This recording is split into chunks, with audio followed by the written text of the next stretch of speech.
L'incroyable saga de Monkey D. Garp. Tout commence au chapitre 92, dans les mini-aventures de Koby. C'est une première rencontre pour nous avec le héros de la marine.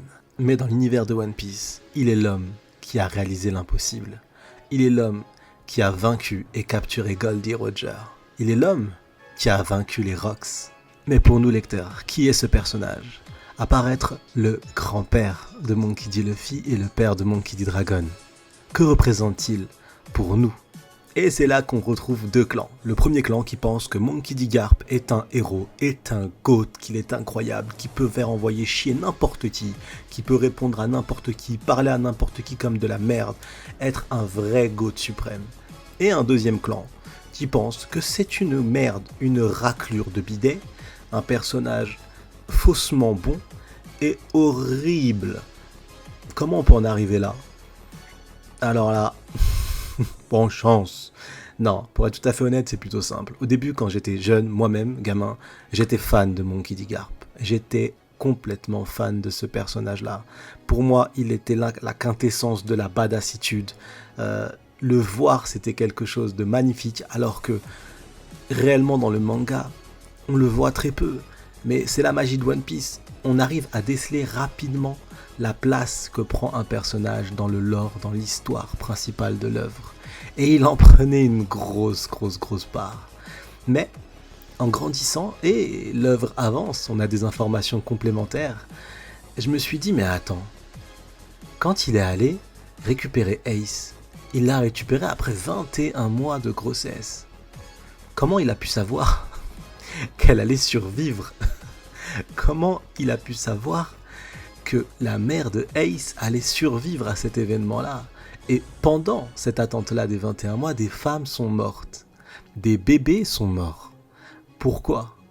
Suspicion d'être enceinte de Goldie Roger, l'ex-roi des pirates. Et c'est là qu'on peut se poser des questions et se dire, a-t-il agi ? Avait-il la responsabilité d'agir ? Lui qui prône la justice ? Lui qui porte sur son dos les épaulettes même de la justice. Mais ça ne s'arrête pas là. Garp est un monstre de puissance. Qu'on l'apprécie ou pas, on est tous d'accord là-dessus.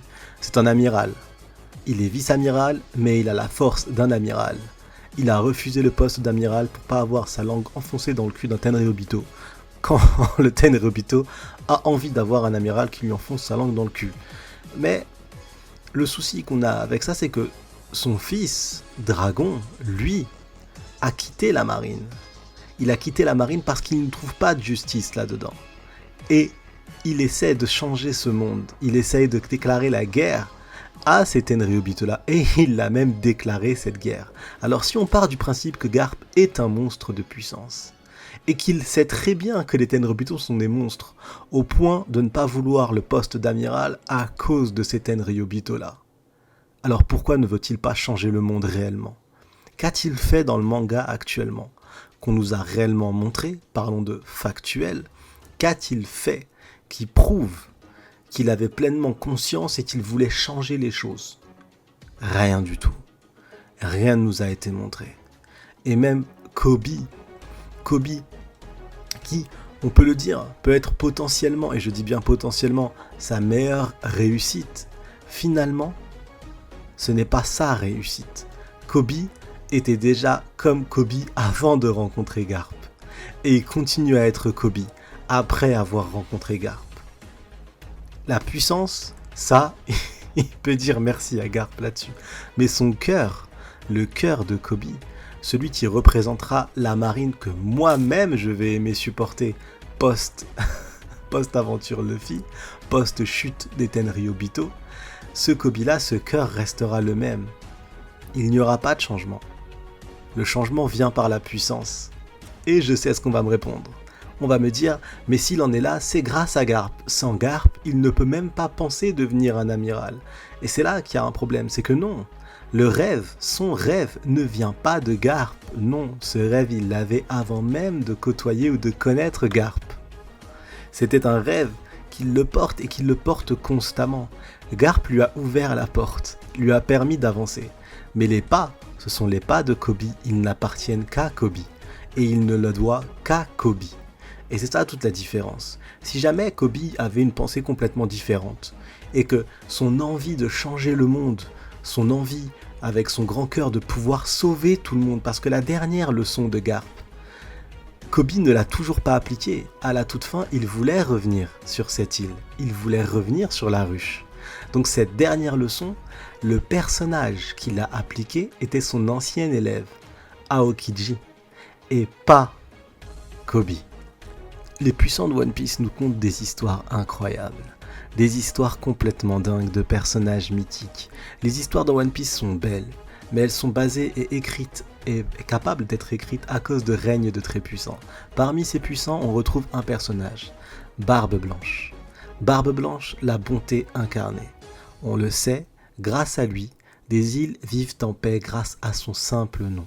Il n'est une menace pour aucune forme d'injustice. Au contraire, il incarne sûrement même mieux la justice que une grande partie de la marine. Et pourtant, si nous on a cette information-là, Garp l'a aussi. Post-Marineford, on le retrouve avant de se faire tabasser par Dadan, avec un écriteau ici, pac pac pac, ici l'île de Garp, parce qu'il sait que la chute de Barbe Blanche cause un impact, et surtout impacte la paix et le bonheur des citoyens à travers certaines îles dans le monde. Et malgré cette information-là, à Marineford, il ne fait rien. À Marineford, il traite Ace comme un monstre. Il traite Ace comme un vulgaire pirate, un vrai pirate peut-être, parce que c'est vrai que Monkey D. Luffy et même Barbe Blanche que nous on a connu ne ressemblent pas réellement à l'image qu'on peut se faire via la télé, via la film, via les séries d'un pirate, d'un homme qui est là pour piller, d'un homme mauvais, d'un barbe noire. Parlons concrètement d'un barbe noire. Il est réellement tout l'inverse. Et tout en sachant ça et en sachant exactement comment fonctionne le gouvernement mondial, parce que comme on l'a dit plus tôt dans la vidéo, il ne veut pas avoir affaire au Tenryubito, il va traiter son petit-fils comme, parce qu'il considère Ace comme son petit-fils, Ace le considère comme son grand-père, il le traite comme un criminel, comme ce qui est le plus mauvais dans ce monde, et il lui dit bien pourquoi tu as choisi cette voie. Il a choisi la voie de la liberté. Ace n'est pas un monstre, il le sait très très très bien. Nous-mêmes, on l'a vu à Wano Kuni quand Ace est arrivé, qu'il s'est fait attraper, qu'il a décidé de rester attaché le temps que les villageois puissent manger la nourriture du coup de son équipage. Et tout en ayant ces informations-là, à Marineford, il n'a pas fait le choix de se dire je vais tout faire pour que Ace s'en sorte. Non, il ne l'a pas fait. Vous pouvez me parler de son rôle, de la justice, de l'impact qu'il peut avoir, de ses raisons.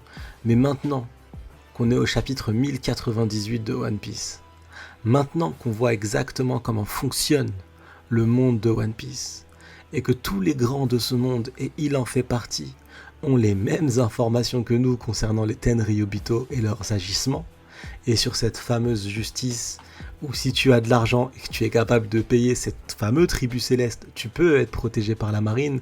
Si tu ne l'as pas, Aramaki nous le dit très très bien, tu n'as pas de valeur, tu n'es rien, tu n'es qu'une simple merde. Pourquoi défendre ça alors qu'il est prêt à aller mourir pour Kobe sur la ruche?